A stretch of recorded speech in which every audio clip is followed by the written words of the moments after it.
You're live.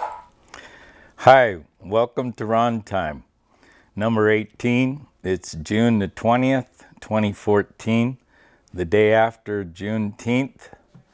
June 19th is celebrated all over America by freed slaves.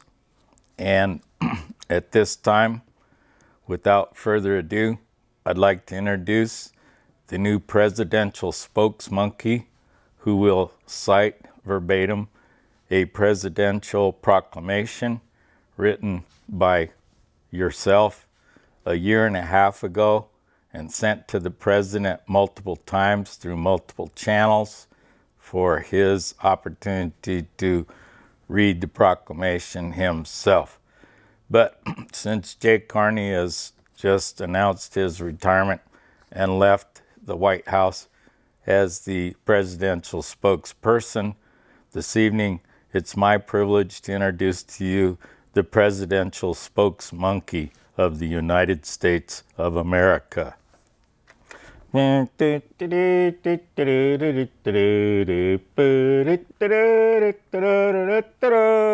Hey, so a presidential proclamation by President of the United States of America, Harry Anslinger Day 2013.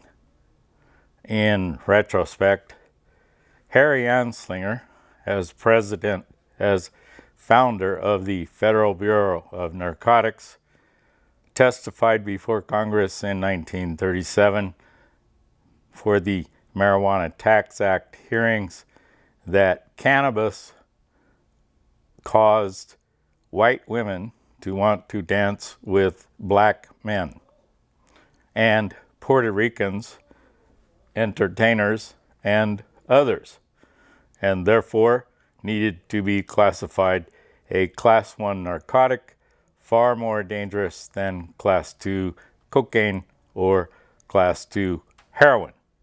And as presidential spokesmonkey, it's my privilege to read to you a proclamation creating Harry Anslinger Day, a day of national gardening for hemp and cannabis all over the United States, all 50 states, not just the two that played in the Super Bowl, where it's both legal and recreational, medical, etc., but for all 50 states of the United States of America, a day of gardening for hemp and cannabis across the United States so that we may become a sustainable economy based on two products that are currently illegal in the United States because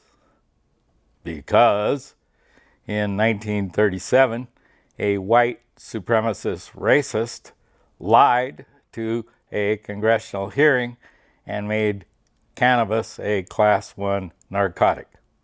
Now, ever since then, the Department of Justice has transferred responsibility to the Department of Treasury through various means, including mandatory sentencing in 1971, following the Attica State riot, and Rockefeller's insistence that criminals needed mandatory sentences and that judges were no longer capable of determining how long or how extensive those sentences should be.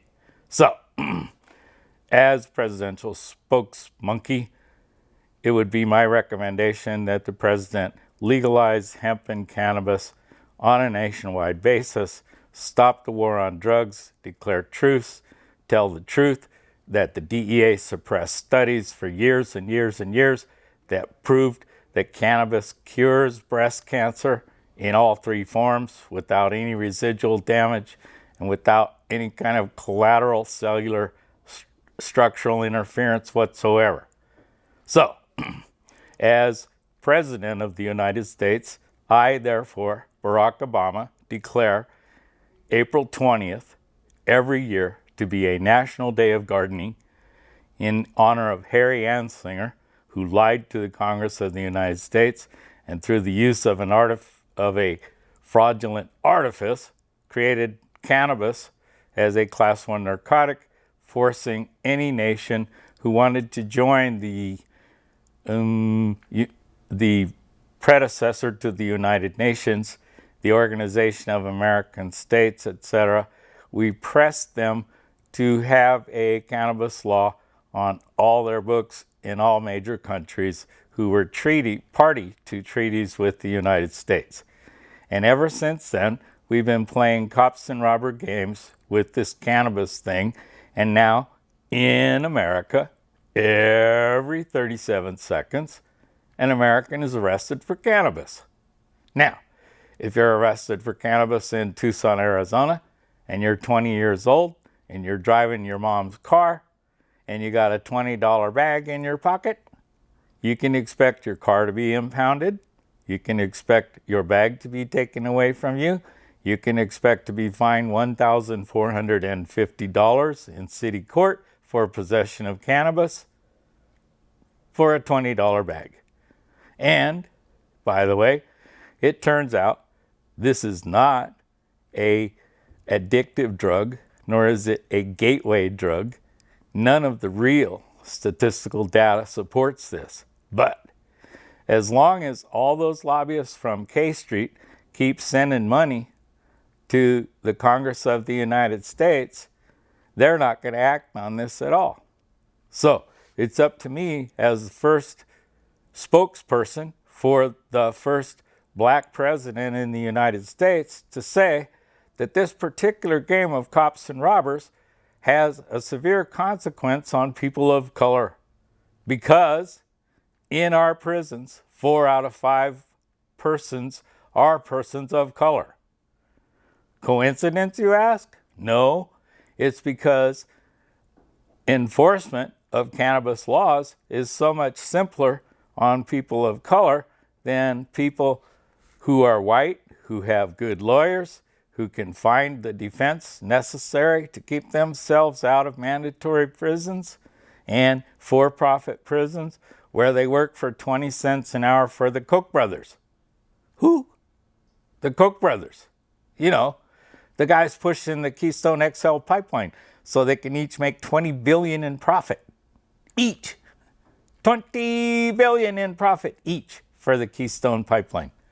And the Koch brothers own most industries that pay prisoners to produce products in the United States for 20 cents an hour. Can you imagine that? 20 cents an hour. And then they take 40% of that away from you for room and board. So you're working for 12 cents an hour for the Koch brothers, who are worth $40 billion each already. And if you don't watch out, they're going to make $20 billion more off one pipeline, moving tar sands from Canada to Texas so it can be refined and shipped to China. So, does it create jobs in the U.S.? Well, yeah, maybe 250 jobs. And it might pollute the largest single aquifer on Earth. Really? Really? Well, what about Boone Pickens? He bought up all the water rights along the way so he could drill for natural gas, because he likes natural gas. He used to be an oil guy, but you know what? He went clean and green. Now he's natural gas. Quack, quack, quack, quack, quack. So, as presidential spokesmonkey, it is my duty to inform you that the federal government of the United States, in this relentless pursuit of the war on drugs, has become the largest consumer of fossil fuels on Earth and the largest incarcerator of free human beings on Earth. Larger than Russian gulags, larger than the Chinese jails for dissenters. Okay, so as a percentage of our population, our prisoner percentage is higher than any other place on Earth. I ought to know. I'm a cannabis criminal myself. And as a spokesmonkey, I'm here to say that it's time for the President of the United States and the Attorney General to reverse our policies to legalize cannabis in all 50 states, to allow the production and industrial use of hemp in all 50 states, and to understand that these two plants sequester 4 times more carbon than any other plant species on Earth. You got that? 4 times more carbon than any other species on Earth. And as presidential SpokesMonkey, I'm here to tell you that those lobbyists on K Street for ExxonMobil and all those big profitable oil companies who didn't pay any taxes last year are going to have to tell the truth. And all the cannabis criminals, all 5.5 million in the United States, are going to need truth and reconciliation councils where their rights to vote and to be American citizens responsible for the governing and the democracy of this land, they get to vote again. Got it? I mean, it worked in South Africa. It prevented a civil war. So why don't you do it here and let 4 out of 5 prisoners who are persons of color regain their civil rights in this country, have the right to vote and the right to smoke cannabis if they so choose. Do you understand, sir? Mr. President, I'm asking you to take a serious look at the proclamation Harry Anslinger Day that was mailed to you a 1.5 years ago for you to examine and sign and turn this country around so we could become a sustainable economy based on the growth of hemp and cannabis in the United States. Thank you, sir. Wow. Well, that was interesting. So, Jay Carney gave up a job to do what? He didn't say. He's probably going to write a book, might go into the lobbying business, might even retire and go fishing. Or he could go hunting with Dick Cheney. Now, that would be a popular thing to do, wouldn't it? Especially since Cheney's all ironed up about that Iraq thing and the fact that Al-Qaeda or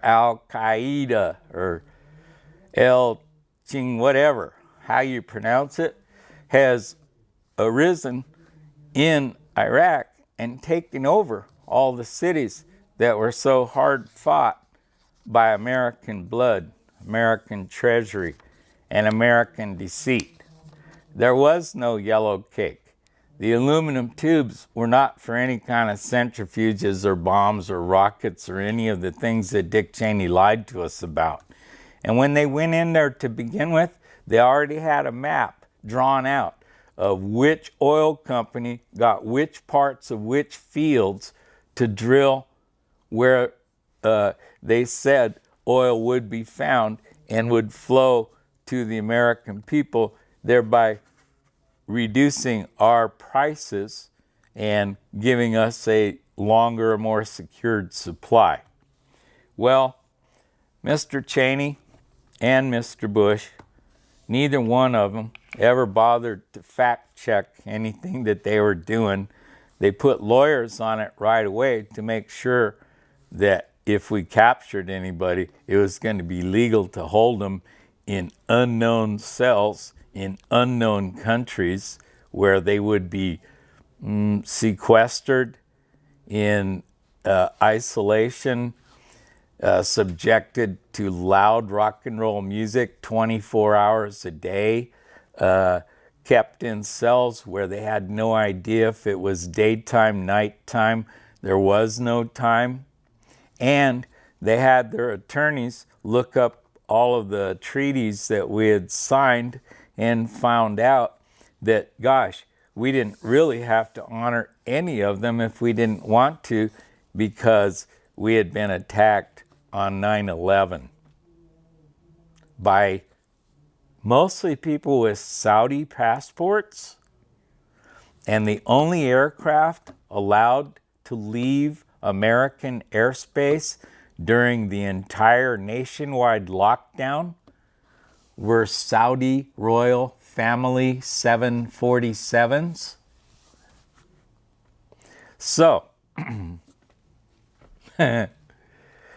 amazing, isn't it? We have a country that's been playing cops and robbers since 1937, and every 37 seconds, an American is arrested for cannabis, a non-narcotic. Since 1937. Mr. President, are you going to wait for 2037 before some president acts and tells the truth about cannabis, that cannabinoid oils kill all 3 forms of breast cancer with no collateral damage? Are you going to force the DEA to release the studies that were suppressed university by university by university in the United States? Our own medical doctors doing research, forced by gag orders to sit down and shut up?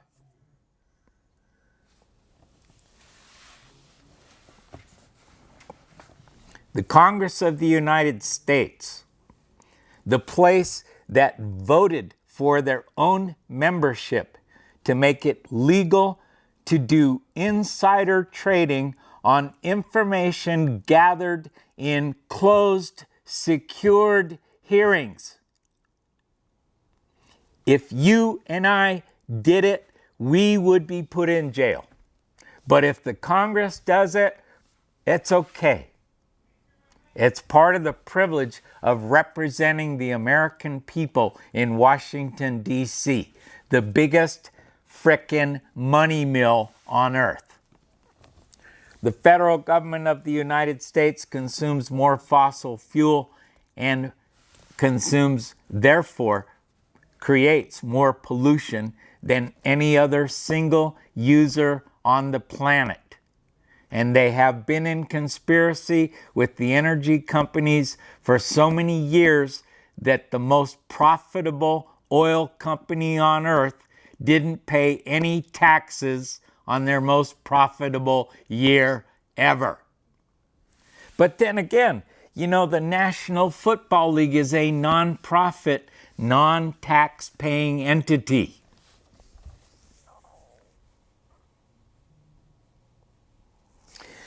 So let's go back in history a little bit. Why is hemp illegal in the United States? It's illegal because there were multiple very wealthy families who owned newspaper publishing companies who did not want competition from a plant that produces 3 crops a year, has the longest fiber on earth, and makes paper that is 4 times stronger than paper made from wood pulp. It also takes far less processing to make paper out of hemp because it is a natural long fiber given to this process, and the organizations and publishers, wealthy people like Randolph Hearst, owned hundreds of thousands of acres, if not millions of acres, of conifer forests with which they were going to print their newspapers. And so they made it illegal to grow hemp in the United States. Now you'll notice that during the Second World War, that prohibition was lifted completely and farmers were encouraged to produce hemp for the United States Navy and the United States Department of Defense, which was using it for everything from parachute lines to the housers that hold aircraft carriers to the dock in the major ports around the world, defending our freedom on foreign seas with hemp grown in the United States. But of course, as soon as the war ended, then not only was it illegal to grow hemp or to make any products out of it, it had to be imported from other countries for anything that contained hemp. So, you're looking at a scam that started in the 20s with the prohibition of growing a plant that sequesters 4 times more carbon than any plant on earth. And if grown in Pima County, Arizona, one of the sunniest, warmest places in the United States, it would produce the longest hemp fibers anywhere on the planet. But it's illegal. Just think, if all the railroad right-of-ways were planted in hemp, they could actually produce all the biodiesel they need to run their engines on their own right-of-ways without ever interfering with anybody else's property. So, it'd be really interesting to see what would happen if the President of the United States and the Attorney General had the courage to read the proclamation, Harry Anslinger Day, that was sent to both of them more than a year ago, and free the largest population of for-profit prisoners in the history of the world. More than any other civilization, more than the Russian gulags, more than the Holocaust. Please understand, these are the facts. There are more young black men in prison today in America than were enslaved at the time of the Emancipation Proclamation of President Lincoln. And you, President Obama, from Illinois, need to follow the courage, the strength, and the integrity of Mr. Lincoln, and you need to declare Harry Anslinger Day a national day of gardening for hemp and cannabis across the United States, and a day to begin the process of truth and reconciliation councils for every single cannabis criminal in America. You will suddenly put onto the voting rolls almost 6 million votes from people like me who have lost their civil rights to a law that was enacted through the use of a fraudulent artifice before Congress. And Harry Anslinger deserves to be named for the holiday on which the United States declares its Declaration of Independence from this treaty, from this lie, and from this exaggerated game of cops and robbers that we've played long enough, deep enough, and hard enough. The families of America have suffered plenty. It is time to reverse that. It is time to make it legal, including recreational, in all 50 states. You will see the tax burden lifted from the common people when that happens.